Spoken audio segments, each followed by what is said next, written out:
ಈ ಶಕ್ತಿಶಾಲಿ ದಿನದಂದು ಒಮ್ಮೆಯಾದರೂ ತೆಂಗಿನಕಾಯಿಯೊಂದಿಗೆ ಹೀಗೆ ಮಾಡಬೇಕು. ಹೀಗೆ ಮಾಡೋದ್ರಿಂದ ಅಪಾರ ಧನಲಾಭವಾಗುತ್ತದೆ. ತೆಂಗಿನಕಾಯಿಯೊಂದಿಗೆ ಹೀಗೆ ಮಾಡಿದರೆ ನಿಮ್ಮ ಹಣೆಬರಹ ಬದಲಾಗುತ್ತದೆ, ಅಪಾರ ಧನಲಾಭವಾಗುತ್ತದೆ. ತೆಂಗಿನಕಾಯಿಯೊಂದಿಗೆ ದೀಪವನ್ನು ಬೆಳಗಿಸಿದರೆ ಕೋಟಿ ಪೂಜೆಗಳ ಪುಣ್ಯ ಫಲವನ್ನು ಪಡೆಯಬಹುದು ಎಂದು ಶಾಸ್ತ್ರಗಳು ಹೇಳುತ್ತವೆ. ಸಕಲ ಸಂಪತ್ತುಗಳನ್ನು ತರುವ ದೀಪವೇ ತೆಂಗಿನಕಾಯಿಯಿಂದ ಬೆಳಗಿಸುವ ದೀಪ. ಈ ದೀಪವನ್ನು ಬೆಳಗಿಸುವುದರಿಂದ ನೀವು ಅನೇಕ ಶುಭ ಫಲಿತಾಂಶಗಳನ್ನು ಪಡೆಯಬಹುದು. ಜೀವನದಲ್ಲಿ ಒಮ್ಮೆಯಾದರೂ ತೆಂಗಿನಕಾಯಿಯಿಂದ ದೀಪವನ್ನು ಬೆಳಗಿಸಬೇಕು ಎಂದು ಪುರಾಣಗಳು ಹೇಳುತ್ತವೆ.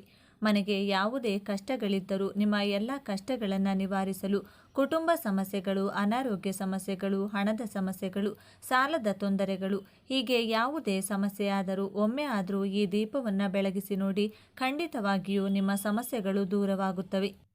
ಈ ದೀಪವನ್ನು ಬೆಳಗಿಸಿದರೆ ಆ ಪರಮೇಶ್ವರನ ಅನುಗ್ರಹದಿಂದ ಖಂಡಿತವಾಗಿಯೂ ನಿಮ್ಮ ಎಲ್ಲ ಕಷ್ಟಗಳು ದೂರವಾಗುತ್ತವೆ. ನೀವು ಬಯಸಿದ ಆಸೆಗಳು ಈಡೇರುತ್ತವೆ. ತೆಂಗಿನಕಾಯಿ ದೀಪವನ್ನು ಬೆಳಗಿಸಬೇಕು ಅಂದರೆ ಯಾವ ನಿಯಮಗಳನ್ನು ಪಾಲಿಸಬೇಕು ಎಂಬುದರ ಬಗ್ಗೆ ಈಗ ನಾವು ಈ ವಿಡಿಯೋ ಮೂಲಕ ವಿವರವಾಗಿ ತಿಳಿದುಕೊಳ್ಳೋಣ. ಸ್ನೇಹಿತರೆ, ಮೊದಲು ಈ ವಿಡಿಯೋಗೆ ಒಂದು ಲೈಕ್ ಕೊಡಿ. ಅದೇ ರೀತಿ ನಮ್ಮ ಚಾನಲ್ನ ಸಬ್ಸ್ಕ್ರೈಬ್ ಮಾಡಿಕೊಂಡು ನಮಗೆ ಬೆಂಬಲ ನೀಡಿ. ಏಕೆಂದರೆ ನಿಮ್ಮ ಬೆಂಬಲ ನನಗೆ ಬಹಳ ಮುಖ್ಯ. ಎಲ್ಲರೂ ಭಕ್ತಿಯಿಂದ ಓಂ ನಮಃ ಶಿವಾಯ ಅಂತ ಕಮೆಂಟ್ ಮಾಡಿ. ದೇವತೆಗಳಿಗೂ ದೇವರಾದ ಪರಮೇಶ್ವರನಿಗೆ 3 ಕಣ್ಣುಗಳಿವೆ. ಅದೇ ರೀತಿ ತೆಂಗಿನಕಾಯಿಗೂ 3 ಕಣ್ಣುಗಳಿವೆ. ಆದ್ದರಿಂದ ಪರಮೇಶ್ವರನಿಗೂ ಮತ್ತು ತೆಂಗಿನಕಾಯಿಗೂ ಬಹಳ ನಂಟಿದೆ. ತೆಂಗಿನಕಾಯಿಯಲ್ಲಿ ತ್ರಿಮೂರ್ತಿಗಳು ನೆಲೆಸಿರುತ್ತಾರೆ. ಸಂಪತ್ತಿನ ದೇವತೆಯಾದ ಶ್ರೀ ಮಹಾಲಕ್ಷ್ಮಿ ದೇವಿಗೂ ಕೂಡ ತೆಂಗಿನಕಾಯಿ ಅಂದರೆ ಬಹಳ ಇಷ್ಟ. ಮುಕ್ಕೋಟಿ ದೇವತೆಗಳಿಗೂ ತೆಂಗಿನಕಾಯಿ ಬಹಳ ಪ್ರಿಯವಾದದ್ದು. ಆದ್ದರಿಂದ ನಾವು ಪೂಜೆ ಮಾಡುವಾಗ, ದೇವಸ್ಥಾನಕ್ಕೆ ಹೋಗುವಾಗ ಖಂಡಿತವಾಗಿಯೂ ದೇವರಿಗೆ ತೆಂಗಿನಕಾಯಿ ಒಡೆಯುತ್ತೇವೆ. ಇಂತಹ ಪವಿತ್ರವಾದ ತೆಂಗಿನಕಾಯಿ ದೀಪವನ್ನು ಹಚ್ಚಿದರೆ ಪೂರ್ವಜನ್ಮದ ಪಾಪಗಳೆಲ್ಲವೂ ದೂರವಾಗುತ್ತವೆ. ಅಲ್ಲಿ ರಾಜಯೋಗ ಅನ್ವಯಿಸುತ್ತದೆ. ಯಾವುದಾದರೂ ಒಂದು ದಿನ ತೆಂಗಿನಕಾಯಿ ದೀಪವನ್ನು ಹಚ್ಚಿದರೆ ಕೋಟಿ ಜನ್ಮಗಳ ಪುಣ್ಯ ಫಲ ಲಭಿಸುತ್ತದೆ. ಎಲ್ಲ ದೀಪಗಳಿಗಿಂತ ಈ ತೆಂಗಿನಕಾಯಿ ದೀಪ ಬಹಳ ಶ್ರೇಷ್ಠವಾದದ್ದು. ವಿಶೇಷವಾಗಿ ಸೋಮವಾರದಂದು ಒಮ್ಮೆಯಾದರೂ ಈ ತೆಂಗಿನಕಾಯಿ ದೀಪವನ್ನು ಬೆಳಗಿಸಿದರೆ ನಿಮ್ಮ ಮನಸ್ಸಿನಲ್ಲಿರುವ ಯಾವುದೇ ಆಸೆಯಾದರೂ ಈಡೇರುತ್ತದೆ. ಅಲ್ಲದೆ ನಮ್ಮ ಮನೆಗೆ ಶಿವನ ಅನುಗ್ರಹ ಸಿಗುತ್ತದೆ. ಅಂತಹ ಶಕ್ತಿ ತೆಂಗಿನಕಾಯಿ ದೀಪಕ್ಕಿದೆ. ಈ ತೆಂಗಿನಕಾಯಿ ದೀಪವನ್ನು ಬೆಳಗಿಸಿ ಸಾಧ್ಯವಾದರೆ 4 ಸೋಮವಾರಗಳ ಕಾಲ ತೆಂಗಿನಕಾಯಿ ದೀಪವನ್ನು ಹಚ್ಚಿ. ನಿಮ್ಮ ಮನೆಯಲ್ಲಿ ಸುಖ ಐಶ್ವರ್ಯಗಳು ತುಂಬಿರುತ್ತವೆ. ಈ ತೆಂಗಿನಕಾಯಿ ದೀಪವನ್ನು ಹಚ್ಚುವ ದಿನದಂದು ಮಹಿಳೆಯರು ಶುಚಿಯಾಗಿ ತಲೆ ಸ್ನಾನ ಮಾಡಿ ಇಡೀ ಮನೆಯನ್ನು ಸ್ವಚ್ಛಗೊಳಿಸಿ, ಮನೆ ಮುಂದೆ ರಂಗೋಲಿ ಹಾಕಿ, ಇಡೀ ಮನೆಗೆ ಅರಿಶಿನ ನೀರನ್ನು ಸಿಂಪಡಿಸಿ ನಂತರ ಪೂಜೆ ಮಾಡುವ ಮಹಿಳೆಯರು ಪೂರ್ಣ ಮುತ್ತೈದೆಯಂತೆ ಸಿದ್ಧರಾಗಬೇಕು. ಮೊದಲು ನಿಮ್ಮ ಪೂಜಾ ಕೋಣೆಯನ್ನು ಸ್ವಚ್ಛಗೊಳಿಸಿ. ಪೂಜಾ ಕೋಣೆಯಲ್ಲಿರುವ ಶಿವ ಪಾರ್ವತಿಯರ ಫೋಟೋವನ್ನು ಒದ್ದೆ ಬಟ್ಟೆಯಿಂದ ಸ್ವಚ್ಛವಾಗಿ ಒರೆಸಬೇಕು. ನಂತರ ಶಿವ ಪಾರ್ವತಿಯರ ಫೋಟೋ ಗಂಧದ ತಿಲಕವನ್ನು ಇಡಿ. ಆದರೆ ಪ್ರತಿಯೊಬ್ಬರೂ ತಿಳಿದುಕೊಳ್ಳಬೇಕಾದ ಒಂದು ವಿಷಯವೆಂದರೆ, ನಮ್ಮ ಪೂಜಾ ಕೋಣೆಯಲ್ಲಿರುವ ದೇವರ ಚಿತ್ರಪಟಕ್ಕೆ ಕುಂಕುಮ ಬೊಟ್ಟುಗಳನ್ನು ಹಚ್ಚಬಾರದು. ಕೇವಲ ಗಂಧದ ಬೊಟ್ಟು ಮಾತ್ರ ಇಡಬೇಕು. ಏಕೆಂದರೆ ಆ ಪರಮೇಶ್ವರನು ಯಾವಾಗಲೂ ತಪಸ್ಸಿನಲ್ಲಿರುತ್ತಾನೆ. ಆದ್ದರಿಂದ ತಂಪನ್ನು ನೀಡುವ ಗಂಧವನ್ನು ಅರ್ಪಿಸಿದರೆ ಆ ಪರಮೇಶ್ವರನು ಸಂತೋಷ ಪಡುತ್ತಾನೆ. ಆದ್ದರಿಂದ ಪೂಜಾ ಕೋಣೆಯಲ್ಲಿರುವ ಶಿವ ಪಾರ್ವತಿಯರ ಫೋಟೋಕ್ಕೆ ಯಾವಾಗಲೂ ಗಂಧದ ಬೊಟ್ಟು ಮಾತ್ರ ಇಡಿ. ಪರಮೇಶ್ವರನಿಗೆ ಇಷ್ಟವಾದ ಹೂಗಳಿಂದ ಶಿವಪಾರ್ವತಿಯರನ್ನು ಸಂಪೂರ್ಣವಾಗಿ ಅಲಂಕರಿಸಿ. ಬಿಲ್ವಪತ್ರೆಯು ಶಿವನಿಗೆ ಬಹಳ ಪ್ರಿಯವಾದದ್ದು. ಆದ್ದರಿಂದ ತೆಂಗಿನಕಾಯಿ ದೀಪವನ್ನು ಬೆಳಗಿಸುವಾಗ ಶಿವನಿಗೆ ಇಷ್ಟವಾದ ಬಿಲ್ವಪತ್ರೆಗಳನ್ನು ಹಾಗೆ ಬಿಳಿ ಹೂಗಳನ್ನು ಅರ್ಪಿಸುವುದರಿಂದ ನೀವು ಮಾಡುವ ಪೂಜೆಗೆ ತ್ರಿಗುಣ ಪುಣ್ಯಫಲ ಲಭಿಸುತ್ತದೆ. ಬಿಲ್ವಪತ್ರೆ ಲಭ್ಯವಿಲ್ಲದವರು ಬಿಳಿ ಎಕ್ಕದ ಹೂಗಳನ್ನು ನೇರವಾಗಿ ಬಳಸಬಹುದು. ಸಣ್ಣ ಮಲ್ಲಿಗೆ ಹೂಗಳು, ಪಾರಿಜಾತ ಹೂಗಳು ಅಥವಾ ಶಂಖಪುಷ್ಪಗಳನ್ನು ಶಿವನಿಗೆ ಅರ್ಪಿಸಿ. ನಿಮಗೆ ಲಭ್ಯವಿರುವ ಹೂಗಳಿಂದ ಶಿವನನ್ನು ಪೂಜಿಸಿ. ವ್ಯಾಪಾರ ಮಾಡುವವರು ಗಣಗಲೆ ಹೂಗಳಿಂದ ಶಿವನನ್ನು ಪೂಜಿಸಿದರೆ ನಿಮ್ಮ ವ್ಯಾಪಾರವು ಉತ್ತಮವಾಗಿ ಅಭಿವೃದ್ಧಿ ಹೊಂದುತ್ತದೆ. ಶಂಖಪುಷ್ಪದಿಂದ ಶಿವನನ್ನು ಪೂಜಿಸಿದರೆ ಹಣದ ಸಮಸ್ಯೆಗಳೆಲ್ಲವೂ ನಿವಾರಣೆಯಾಗುತ್ತವೆ. ನಿಮ್ಮ ಮನೆಗೆ ಅಪಾರ ಸಂಪತ್ತು ಬರುತ್ತದೆ. ಎಕ್ಕದ ಹೂಗಳಿಂದ ಶಿವನನ್ನು ಪೂಜಿಸಿದರೆ 7 ತಲೆಮಾರುಗಳವರೆಗೂ ಐಶ್ವರ್ಯ ಪ್ರಾಪ್ತಿಯಾಗುತ್ತದೆ. ಬೆಲ್ಲದ ಹಣ್ಣನ್ನು ಶಿವನಿಗೆ ಅರ್ಪಿಸಿದರೆ ಪುತ್ರ ಸಂತಾನ ಪ್ರಾಪ್ತಿಯಾಗುತ್ತದೆ. ಈ ರೀತಿಯಾಗಿ ವಿವಿಧ ರೀತಿಯ ಹೂಗಳಿಂದ ಶಿವ ಪಾರ್ವತಿಯರ ಚಿತ್ರಗಳನ್ನು ಸುಂದರವಾಗಿ ಅಲಂಕರಿಸಿ ಶಿವನ ಚಿತ್ರದ ಎದುರು ಅಷ್ಟದಳ ಪದ್ಮ ರಂಗೋಲಿ ಹಾಕಿ ಅದರ ಮೇಲೆ ಅರಿಶಿನ ಕುಂಕುಮ ಹಾಕಿ ರಂಗೋಲಿಯ ಮೇಲೆ ಒಂದು ತಟ್ಟೆ ಅಥವಾ ಒಂದು ವಿಸ್ತಾರಕ್ಕೂ ಇಡಿ. ಸ್ಟೀಲ್ ತಟ್ಟೆಗಳನ್ನು ಮಾತ್ರ ಬಳಸಬಾರದು. ಈ ತಟ್ಟೆಗಳ ಮೇಲೆ ಗಂಧದಿಂದ ಓಂ ಎಂದು ಬರೆಯಿರಿ. ನಂತರ ಈ ತಟ್ಟೆಯ ಮೇಲೆ 3 ಹಿಡಿ ಅಕ್ಕಿ ಹಾಕಿ ಆ ಅಕ್ಕಿಯ ಮೇಲೆ ಸ್ವಲ್ಪ ಅರಿಶಿನ ಕುಂಕುಮ ಹಾಕಿ ಈ ಅಕ್ಕಿಯ ಮೇಲೆ ತೆಂಗಿನ ಚಿಪ್ಪನ್ನು ಇಟ್ಟು ದೀಪವನ್ನು ಬೆಳಗಿಸಬೇಕು. ಆದ್ದರಿಂದ ಮೊದಲು ಒಂದು ಉತ್ತಮ ತೆಂಗಿನಕಾಯಿಯನ್ನು ತೆಗೆದುಕೊಂಡು ಅದನ್ನು ಕೈಯಲ್ಲಿ ಹಿಡಿದು ಮನಸ್ಸನ್ನು ಕೇಂದ್ರೀಕರಿಸಿ ಶಿವನಿಗೆ ನಮಸ್ಕರಿಸಿ ನಿಮ್ಮ ಗೋತ್ರ ನಾಮಗಳನ್ನು ಸಂಕಲ್ಪ ಮಾಡಿಕೊಂಡು ತೆಂಗಿನಕಾಯಿಯನ್ನು ಒಡೆದು ಅದರಲ್ಲಿರುವ ನೀರನ್ನು ಒಂದು ಗ್ಲಾಸ್ನಲ್ಲಿ ಸುರಿಯಿರಿ. ಪಕ್ಕಕ್ಕೆ ಇಡಿ. ತೆಂಗಿನಕಾಯಿ 2 ಸಮಾನ ಭಾಗಗಳಾಗಿ ಒಡೆಯಬೇಕು. ಅಂದರೆ ಸಮಾನವಾಗಿ ಒಡೆಯಬೇಕು. 3 ಕಣ್ಣುಗಳಿರುವ ತೆಂಗಿನ ಚಿಪ್ಪನ್ನು ತೆಗೆದುಕೊಂಡು ನಾರನ್ನು ಸಂಪೂರ್ಣವಾಗಿ ತೆಗೆದುಹಾಕಿ ತಟ್ಟೆಯಲ್ಲಿರುವ ಅಕ್ಕಿಯ ಮೇಲೆ ಇಟ್ಟು ಕೊನೆಯಲ್ಲಿ ನಮಸ್ಕರಿಸಿ. ಈ ತೆಂಗಿನ ಚಿಪ್ಪಿಗೆ ಕುಂಕುಮದ ಬೊಟ್ಟಿಟ್ಟು ಎಳ್ಳೆಣ್ಣೆ ಅಥವಾ ತೆಂಗಿನ ಎಣ್ಣೆ ಅಥವಾ ಹಸುವಿನ ತುಪ್ಪವನ್ನು ಸುರಿಯಬೇಕು. ಎಳ್ಳೆಣ್ಣೆಯಿಂದ ದೀಪವನ್ನು ಬೆಳಗಿಸಿದರೆ ಕುಜದೋಷಗಳು, ರಾಹುಕೇತು ದೋಷಗಳು, ಅಷ್ಟಮ ಶನಿ ದೋಷಗಳು ಹೀಗೆ ನಿಮ್ಮ ಜಾತಕದಲ್ಲಿರುವ ಎಲ್ಲ ದೋಷಗಳು ನಿವಾರಣೆಯಾಗುತ್ತವೆ. ತೆಂಗಿನ ಎಣ್ಣೆಯಿಂದ ದೀಪ ಹಚ್ಚಿದರೆ ನಿಮ್ಮ ಹಣದ ಸಮಸ್ಯೆಗಳು, ಸಾಲದ ಸಮಸ್ಯೆಗಳೆಲ್ಲವೂ ದೂರವಾಗುತ್ತವೆ. ಇನ್ನು ಎಲ್ಲಕ್ಕಿಂತ ಇದು ತುಂಬ ಶ್ರೇಷ್ಠವಾದದ್ದು. ಹಸುವಿನ ತುಪ್ಪದಿಂದ ದೀಪ ಹಚ್ಚಿದರೆ ಮುಕ್ಕೋಟಿ ದೇವತೆಗಳು ಸಂತೃಪ್ತರಾಗುತ್ತಾರೆ. ಈ ರೀತಿ ನಿಮಗೆ ಲಭ್ಯವಿರುವ ಎಣ್ಣೆಯನ್ನು ತೆಂಗಿನ ಚಿಪ್ಪಿನಲ್ಲಿ ಹಾಕಿ 3 ಜ್ಯೋತಿಗಳನ್ನು ಹಚ್ಚಬೇಕು. 2 ಬತ್ತಿಗಳನ್ನು ಸೇರಿಸಿ 1 ಜ್ಯೋತಿ ಹಚ್ಚಿ ಹೀಗೆ ಒಟ್ಟು 6 ಬತ್ತಿಗಳಿಂದ 3 ಜ್ಯೋತಿಗಳನ್ನು ಹಚ್ಚಬೇಕು. ಈ ದೀಪವನ್ನು ಬೆಳಗಿದ ತಕ್ಷಣ 3 ಕೋಟಿ ದೇವರುಗಳು ಪ್ರತ್ಯಕ್ಷರಾಗುತ್ತಾರೆ.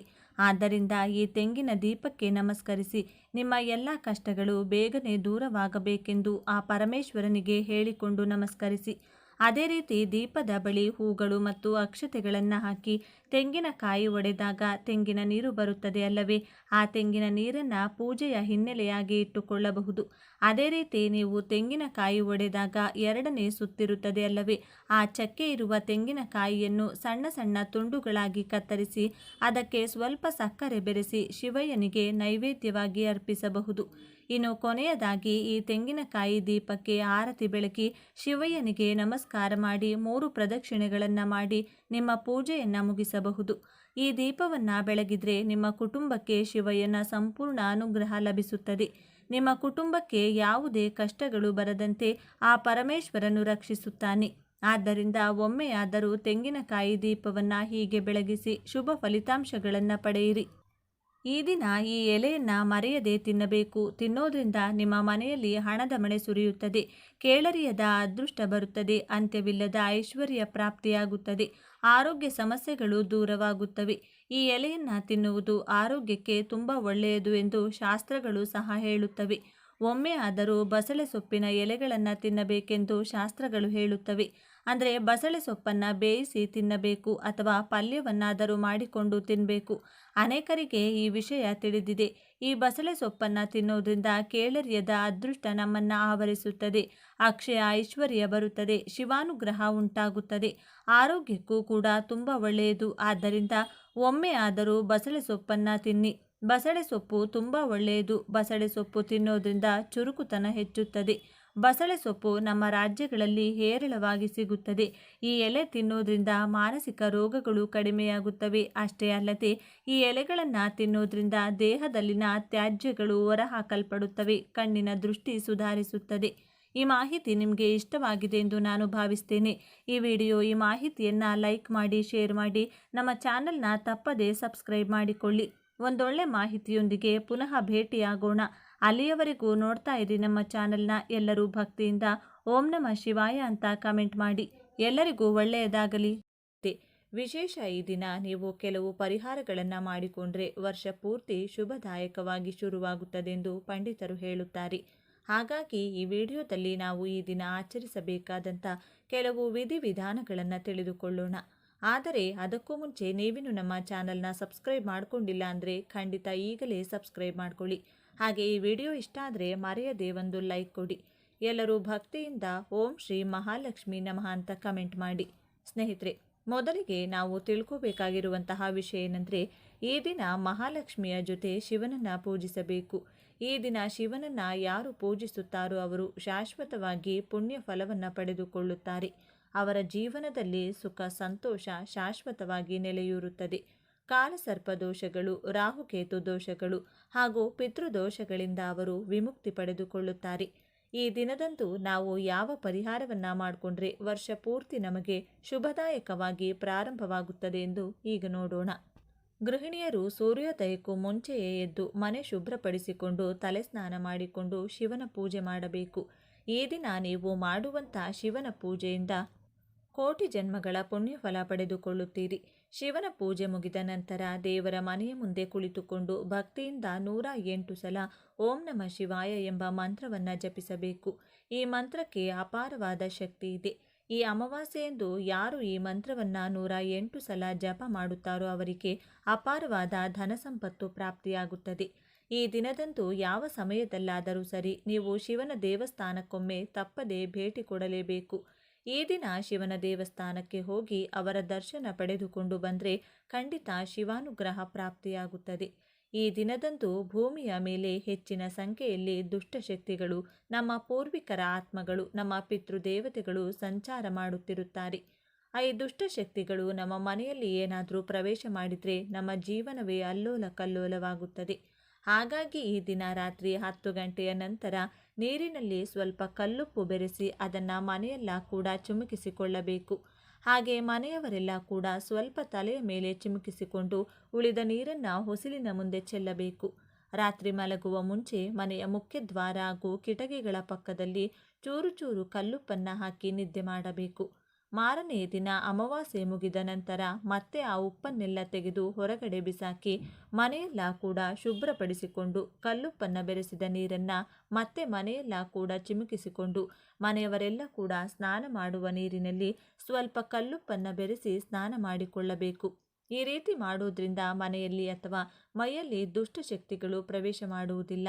ಇದಾಗಲೇ ಯಾವುದಾದರೂ ದುಷ್ಟಶಕ್ತಿಗಳಿದ್ದರೂ ಕೂಡ ಅದು ಹೊರಟು ಹೋಗುತ್ತದೆ. ಈ ದಿನದಂದು ಕೂಡ ಮನೆಯಲ್ಲಿರುವ ಎಲ್ಲರೂ ಕಲ್ಲುಪ್ಪಿನಿಂದ ದೃಷ್ಟಿ ತೆಗೆದುಕೊಳ್ಳಬೇಕು. ಮಕ್ಕಳಿಗೆ ತಂದೆ ತಾಯಿ ಅಜ್ಜಿ ತಾತ ಯಾರಾದರೂ ದೃಷ್ಟಿ ತೆಗೆಯಬಹುದು. ಹಾಗೆ ಹಿರಿಯರಾದರೆ ಅವರೇ ಸ್ವಲ್ಪ ಕಲ್ಲುಪ್ಪನ್ನು ಕೈಯಲ್ಲಿ ಹಿಡಿದುಕೊಂಡು ಅವರ ತಲೆಯ ಸುತ್ತ 3 ಬಾರಿ ಸುತ್ತಿಕೊಳ್ಳುವ ಮೂಲಕ ದೃಷ್ಟಿ ತೆಗೆದು ಆ ಉಪ್ಪನ್ನು ಹೊರಗಡೆ ಎಸೆಯಬೇಕು ಅಥವಾ ಅದನ್ನು ನೀರಿನಲ್ಲಿ ಬೆರೆಸಿ ಆ ನೀರನ್ನು ಹೊರಗೆ ಚೆಲ್ಲಬೇಕು. ಈ ರೀತಿ ಮಾಡಿದರೆ ಮುಂಬರುವ ದಿನಗಳಲ್ಲಿ ಯಾವ ಕಷ್ಟವೂ ಇಲ್ಲದೆ ಸುಖ ಶಾಂತಿ ನೆಮ್ಮದಿ ಹಾಗೂ ಅಷ್ಟೈಶ್ವರ್ಯದಿಂದ ಬದುಕಬಹುದು. ಈ ದಿನ ಕಾಲಿಗೆ ಕಪ್ಪು ದಾರ ಕಟ್ಟಿಕೊಂಡ್ರೆ ಎಲ್ಲ ರೀತಿಯಾದ ನರದೃಷ್ಟಿ, ಕಣ್ಣು ದೃಷ್ಟಿ, ಕೆಟ್ಟ ದೃಷ್ಟಿ ನಮ್ಮ ಮೇಲಿದ್ರೆ ಹೊರಟು ಹೋಗುತ್ತದೆ. ತಪ್ಪದೆ ಸಂಜೆ ಹೊಸ್ತಿಲಿನ ಮುಂದೆ 2 ದೀಪಗಳನ್ನು ಹಚ್ಚಬೇಕು. ಈ ರೀತಿ ಮಾಡುವ ಮೂಲಕ ನಮ್ಮ ಎಲ್ಲ ಕಷ್ಟಗಳನ್ನು ಆ ಪರಮೇಶ್ವರ ದೂರ ಮಾಡುತ್ತಾರೆ. ಸ್ವಸ್ತಿಕ್ ಚಿಹ್ನೆಯಲ್ಲಿ ಮುಕ್ಕೋಟಿ ದೇವತೆಗಳು ವಾಸವಿರುತ್ತಾರೆಂದು ಹೇಳುತ್ತಾರೆ. ಹಾಗಾಗಿ ನಿಮ್ಮ ಮನೆಯ ಸಿಂಹದ್ವಾರದ ಮೇಲೆ ಸ್ವಸ್ತಿಕ್ ಚಿಹ್ನೆಯನ್ನು ಅರಿಶಿನದಿಂದ ಬಿಡಿಸಿ ಮಧ್ಯದಲ್ಲೊಂದು ಕುಂಕುಮದ ಬೊಟ್ಟನ್ನು ಇಡಬೇಕು. ಯಾರ ಮನೆ ಬಾಗಿಲಿನ ಮೇಲೆ ಸ್ವಸ್ತಿಕ್ ಚಿಹ್ನೆ ಇರುತ್ತದೋ ಅವರ ಮನೆಯೊಳಗೆ ಲಕ್ಷ್ಮೀದೇವಿ ಪ್ರವೇಶ ಮಾಡುತ್ತಾರೆ ಎಂದು ಪಂಡಿತರು ಹೇಳುತ್ತಾರೆ. ಲಕ್ಷ್ಮೀದೇವಿ ಇರುವಂತಹ ಮನೆ ಸುಖ ಶಾಂತಿ ಸಂತೋಷ ನೆಮ್ಮದಿ ಆರೋಗ್ಯ ಹಾಗೂ ಐಶ್ವರ್ಯದಿಂದ ತಾಂಡವವಾಡುತ್ತದೆ ಎಂದು ಮಹಾಲಕ್ಷ್ಮಿಯನ್ನು ಪೂಜಿಸುವುದು ವಾಡಿಕೆ. ಹಾಗಾಗಿ ಈ ದಿನ ಮಹಾಲಕ್ಷ್ಮಿ ಸ್ವರೂಪವಾದ ಕಲ್ಲುಪ್ಪನ್ನು ಕೊಂಡುಕೊಂಡು ಮನೆಗೆ ತಂದರೆ ಕಲ್ಲುಪ್ಪಿನ ಜೊತೆ ಮಹಾಲಕ್ಷ್ಮಿ ಕೂಡ ನಿಮ್ಮ ಮನೆಗೆ ಬರುತ್ತಾಳೆ. ಇದರಿಂದ ವಿಪರೀತವಾದ ಧನಲಾಭ ಉಂಟಾಗುತ್ತದೆ. ಈ ದಿನ ಸಂಜೆ ಒಂದು ಚಿಕ್ಕ ಗಾಜು ಬಟ್ಟಲಿನಲ್ಲಿ ಅಥವಾ ಲೋಟದಲ್ಲಿ ಕಲ್ಲುಪ್ಪನ್ನು ಹಾಕಿ ದೇವರ ಮನೆಯಲ್ಲಿಟ್ಟು ಪೂಜೆ ಮಾಡಬೇಕು. ಈ ರೀತಿ ಮಾಡೋದ್ರಿಂದ ಮನೆಯಲ್ಲಿರುವ ದರಿದ್ರ ದೇವತೆ ಹೊರಟು ಹೋಗಿ ಮುಕ್ಕೋಟಿ ದೇವತೆಗಳು ನಿಮ್ಮ ಮನೆಯೊಳಗೆ ಹೆಜ್ಜೆ ಇಡುತ್ತಾರೆ. ಈ ದಿನ ಅಪ್ಪಿತಪ್ಪಿಯೂ ಯಾರಿಗೂ ಹಣ ಕೊಡಬೇಡಿ. ಹಾಗೆ ಎಂಥ ಪರಿಸ್ಥಿತಿಯಲ್ಲೂ ಹಗಲು ಹೊತ್ತಿನಲ್ಲಿ ನಿದ್ದೆ ಮಾಡಬೇಡಿ. ಬೂದು ಕುಂಬಳಕಾಯಿಯನ್ನು ಲಕ್ಷ್ಮಿ ಸ್ವರೂಪದಂದೇ ಭಾವಿಸುತ್ತಾರೆ. ಹಾಗಾಗಿ ಒಂದು ಬೂದು ಕುಂಬಳಕಾಯಿ ತಂದು ನಿಮ್ಮ ಮನೆಯ ಬಾಗಿಲಿಗೆ ಕಟ್ಟಿಬಿಡಿ. ಕುಂಬಳಕಾಯಿ ಮನೆ ಮುಂದೆ ಕಟ್ಟಿಕೊಂಡ್ರೆ ಮನೆಯಲ್ಲಿರುವಂತಹ ದರಿದ್ರ ಎಲ್ಲ ಹೊರಟು ಹೋಗಿ ಧನಲಕ್ಷ್ಮಿ ತಾಂಡವವಾಡುತ್ತಾಳೆ. ಕುಂಬಳಕಾಯಿ ಕಟ್ಟಲು ಸಾಧ್ಯವಾಗದವರು ಅಲೋವೆರಾ ಗಿಡವನ್ನು ಕೂಡ ಕಟ್ಟಬಹುದು. ಅಪ್ಪಿತಪ್ಪಿಯೂ ಕಪ್ಪು ಬಟ್ಟೆಗಳನ್ನು ಮನೆಯಲ್ಲಿ ಯಾರೂ ಕೂಡ ಹಾಕಿಕೊಳ್ಳಬೇಡಿ. ಹಾಗೆ ಗೃಹಿಣಿಯರು ಹೆಣ್ಣು ಮಕ್ಕಳು ಯಾರೇ ಆಗಲಿ ಕೂದಲು ಹರಿಬಿಟ್ಟುಕೊಂಡು ಹೊರಗಡೆ ಓಡಾಡಬಾರದು. ಈ ರೀತಿ ಕೂದಲು ಬಿಟ್ಟುಕೊಂಡು ಹೊರಗಡೆ ಓಡಾಡಿದರೆ ಖಂಡಿತ ದುಷ್ಟಶಕ್ತಿಗಳು ನಿಮ್ಮನ್ನು ಹಿಂಬಾಲಿಸಿಕೊಂಡು ಬರುತ್ತದೆ. ಈ ದಿನ ರಾತ್ರಿ ಉಪವಾಸ ಇದ್ದರೆ ಒಳ್ಳೆಯದು. ಉಪವಾಸ ಇರಲು ಸಾಧ್ಯವಾಗದವರು ಕನಿಷ್ಠ ಪಕ್ಷ ಮೊಸರು ಹಾಗೂ ಉಪ್ಪು ಬೆರೆಸಿದಂಥ ಪದಾರ್ಥವನ್ನು ತಿನ್ನಬಾರದು. ಈ ದಿನದಂದು ಪೊರಕೆ ಕೊಂಡುಕೊಳ್ಳಬಾರದು. ಪೊರಕೆ ಕೊಂಡುಕೊಂಡ್ರೆ ಲಕ್ಷ್ಮೀ ದೇವಿಯ ಆಗ್ರಹಕ್ಕೆ ಗುರಿಯಾಗುತ್ತೀರಿ. ಇದರಿಂದ ನಿಮ್ಮ ಆದಾಯ ದಿನೇ ದಿನೇ ಕಡಿಮೆಯಾಗುತ್ತದೆ. ಈ ದಿನ ಪ್ರತಿಯೊಬ್ಬರೂ ಕೂಡ ಖಂಡಿತವಾಗಿಯೂ ತಲೆ ಸ್ನಾನ ಮಾಡಿಕೊಳ್ಳಬೇಕು. ತಲೆ ಸ್ನಾನ ಮಾಡಿಕೊಂಡ್ರೆ ನಮ್ಮ ಜಾತಕದಲ್ಲಿರುವ ಎಲ್ಲ ದೋಷಗಳು ಕೂಡ ನಿವಾರಣೆಯಾಗುತ್ತೆ. ಒಂದು ವೇಳೆ ತಲೆ ಸ್ನಾನ ಮಾಡದೆ ಹೋದರೆ ಖಂಡಿತ ದರಿದ್ರ ನಮ್ಮನ್ನು ಬಿಟ್ಟು ಹೋಗಲ್ಲ. ಅಪ್ಪಿತಪ್ಪಿಯೂ ತಲೆಗೆ ಎಣ್ಣೆ ಹಚ್ಚಿಕೊಳ್ಳಬಾರದು. ಕೆಲವರು ಮಾಂಸಾಹಾರ ತಿನ್ನುತ್ತಾರೆ, ಆದರೆ ಅಪ್ಪಿತಪ್ಪಿಯೂ ಮಾಂಸಾಹಾರವನ್ನು ಮುಟ್ಟಬಾರದು. ಮಾಂಸಾಹಾರ ತಿನ್ನುವುದರಿಂದ ಜೀವನದಲ್ಲಿ ಸುಖ ಸುಮ್ಮನೆ ಕಷ್ಟಗಳು ಶುರುವಾಗುತ್ತದೆ. ಪೂಜಾ ಸಾಮಗ್ರಿಗಳನ್ನು ಕೊಂಡುಕೊಳ್ಳಬಾರದು. ಮುಖ್ಯವಾಗಿ ಅಕ್ಕಿ ಹಿಟ್ಟು, ಅಕ್ಕಿ ನುಚ್ಚು, ಗೋಧಿ ನುಚ್ಚು, ಗೋಧಿ ಹಿಟ್ಟನ್ನಂತೂ ಕೊಂಡುಕೊಳ್ಳಲೇಬಾರದು. ಈ ದಿನ ತುಳಸಿ ಎಲೆಗಳನ್ನು ಕೀಳಬಾರದು. ಯಾವ ರೀತಿಯಾಗಿ ಶುಭ ಕಾರ್ಯಗಳನ್ನು ಮಾಡಬಾರದು. ಈ ದಿನ ತಪ್ಪದೆ ಪ್ರತಿಯೊಬ್ಬರೂ ಚಂದ್ರನ ದರ್ಶನವನ್ನು ಪಡೆದುಕೊಳ್ಳಬೇಕು. ಪರಮೇಶ್ವರನ ತಲೆಯ ಮೇಲಿರುವ ಅದೃಷ್ಟ ಚಂದ್ರನದು. ತಲೆಯ ಮೇಲೆ ಚಂದ್ರ ಇರುವ ಕಾರಣ ಶಿವನನ್ನ ಸೋಮೇಶ್ವರ ಎಂದು ಕರೆಯುತ್ತಾರೆ. ಈ ದಿನ ಯಾರು ಚಂದ್ರನ ದರ್ಶನ ಪಡೆದುಕೊಂಡು ಅವರಿಗೆ ನಮಸ್ಕಾರ ಮಾಡುತ್ತಾರೋ ಅಂಥವರಿಗೆ ಎಷ್ಟೋ ಜನ್ಮಗಳ ಅದೃಷ್ಟ ಉಂಟಾಗುತ್ತದೆ. ಕೆಲ ತಲೆಮಾರುಗಳವರೆಗೂ ಕರಗದಂತಹ ಐಶ್ವರ್ಯ ಪ್ರಾಪ್ತಿಯಾಗುತ್ತದೆ. ಈ ದಿನ ಶಿವಲಿಂಗಕ್ಕೆ ಪಂಚಾಮೃತದ ಅಭಿಷೇಕವಾಗಲಿ, ಎಳನೀರಿನ ಅಭಿಷೇಕವಾಗಲಿ ಅಥವಾ ಬರೀ ನೀರಿನಿಂದ ಅಭಿಷೇಕವಾಗಲಿ ಮಾಡಿದರೆ ವಿಶೇಷವಾದ ಫಲ ಪಡೆದುಕೊಳ್ಳುತ್ತೀರಿ. ಇದರಿಂದ ಸಂಪೂರ್ಣವಾದ ಆರೋಗ್ಯ ಹಾಗೂ ಸಿರಿ ಸಂಪತ್ತು ಪ್ರಾಪ್ತಿಯಾಗುತ್ತದೆ. ಈ ದಿನ ಉಪವಾಸ ಇದ್ದರೆ ಬೇಡಿದ ಎಲ್ಲ ಕೋರಿಕೆಗಳು ಬೇಗನೆ ಈಡೇರುತ್ತದೆ. ತಲೆಸ್ನಾನ ಮಾಡಿಕೊಂಡ ನಂತರ ಅರಳಿ ಮರಕ್ಕೆ ನೀರು ಹಾಕಿ ಬಂದರೆ ತುಂಬ ಒಳ್ಳೆಯದು. ಈ ರೀತಿ ಮಾಡಿದರೆ ಪಿತೃದೋಷ ನಿವಾರಣೆಯಾಗುತ್ತದೆ. ಯಾರ ಜಾತಕದಲ್ಲಿ ಪಿತೃದೋಷ ಇರುತ್ತೋ ಅಂಥವರು ಅನೇಕ ರೀತಿಯಾದ ಕಷ್ಟಗಳನ್ನು ಅನುಭವಿಸುತ್ತಿರುತ್ತಾರೆ. ಜಾತಕದಲ್ಲಿ ಪಿತೃದೋಷ ಇರುವವರು ಈ ದಿನ ಬೆಳಗ್ಗೆ ತಲೆ ಸ್ನಾನ ಮಾಡಿಕೊಂಡು ಅರಳಿ ಮರದ ಮುಂದೆ ಒಂದು ದೀಪ ಹಚ್ಚಿ ಮರದ ಮುಂದೆ ಕುಳಿತುಕೊಂಡು ಕೈಯಲ್ಲಿ ಸ್ವಲ್ಪ ಕಪ್ಪು ಎಳ್ಳನ್ನು ಹಿಡಿದುಕೊಂಡು ನೀರು ಹಾಕುತ್ತಾ 3 ಬಾರಿ ಎಳ್ಳನ್ನು ಮರಕ್ಕೆ ಅರ್ಪಿಸಬೇಕು. ಬಳಿಕ ಮರದ ಸುತ್ತಲೂ 7 ಪ್ರದಕ್ಷಿಣೆ ಹಾಕಿ ನಮಸ್ಕಾರ ಮಾಡಿಕೊಂಡು ಬಂದರೆ ಪಿತೃದೋಷದ ಜೊತೆ ಎಲ್ಲ ರೀತಿಯ ದೋಷಗಳು ಕೂಡ ಹೊರಟು ಹೋಗುತ್ತದೆ. ಈ ದಿನ ಅರಳಿ ಮರದಲ್ಲಿ ನಮ್ಮ ಪೂರ್ವಿಕರು ವಾಸವಿರುತ್ತಾರೆ ಎಂದು ನಮ್ಮ ಶಾಸ್ತ್ರಗಳು ಹೇಳುತ್ತವೆ. ಹಾಗಾಗಿ ಈ ರೀತಿ ಅರಳಿ ಮರಕ್ಕೆ ಸಮರ್ಪಿಸಿ ಪೂಜೆ ಮಾಡಿ ಪ್ರದಕ್ಷಿಣೆ ಹಾಕೋದ್ರಿಂದ ಮುಕ್ಕೋಟಿ ದೇವತೆಗಳ ಆಶೀರ್ವಾದದ ಜೊತೆಗೆ ನಮ್ಮ ಪೂರ್ವಿಕರ ಆಶೀರ್ವಾದ ಕೂಡ ಪಡೆದುಕೊಳ್ಳಬಹುದು. ಈ ವಿಡಿಯೋ ನಿಮಗೆ ಇಷ್ಟ ಆದರೆ ಲೈಕ್ ಮಾಡಿ, ಶೇರ್ ಮಾಡಿ. ಇಂಥ ಹೆಚ್ಚಿನ ಉತ್ತಮ ಮಾಹಿತಿಗಳಿಗಾಗಿ ತಪ್ಪದೇ ನಮ್ಮ ಚಾನಲ್ನ ಸಬ್ಸ್ಕ್ರೈಬ್ ಮಾಡಿಕೊಳ್ಳಿ. ನಾಳೆ ಮತ್ತೊಂದು ವಿಡಿಯೋದೊಂದಿಗೆ ಪುನಃ ಭೇಟಿಯಾಗೋಣ. ಧನ್ಯವಾದಗಳು.